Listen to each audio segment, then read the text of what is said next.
എന്തത്ര വൈകിയേ? നീ പിണങ്ങിയോ? എന്റെ സീതാലക്ഷ്മി ആ വക്കീലിനെ ഒന്ന് കാണാൻ പോയതാ. ദേ നീ മാപ്പാക്കണം.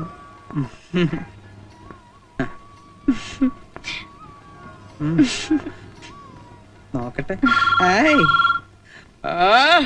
നാശം, ഈ സമയത്ത് തന്നെ അടിക്കണം.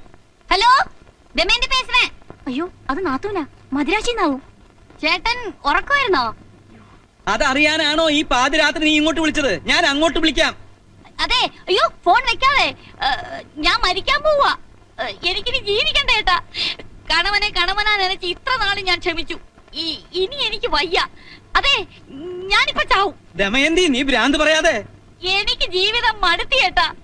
എന്റെ കണക്കൂട്ടലുകളെല്ലാം പിഴച്ചു. അയ്യോ, ഇന്താലും ശരിപ്പെട്ടു വരാത്.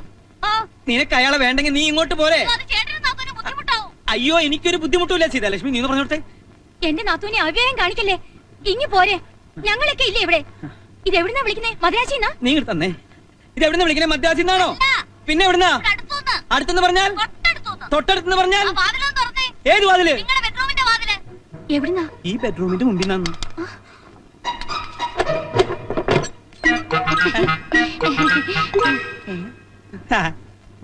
നിനക്കെന്താ തലയ്ക്ക് വല്ല അസുഖമുണ്ടോ? മനുഷ്യനെ ഒട്ടുപിടിപ്പിക്കാൻ. ഒരു മാസം തികയുന്നതിന് മുമ്പ് വീണ്ടും വഴക്കടിച്ചു വന്നു എന്ന് പറഞ്ഞാൽ ചേട്ടൻ ഇഷ്ടപ്പെട്ടില്ലെങ്കിലോ എന്ന് കരുതിയാ ഒന്ന് ടെസ്റ്റ് ചെയ്താ.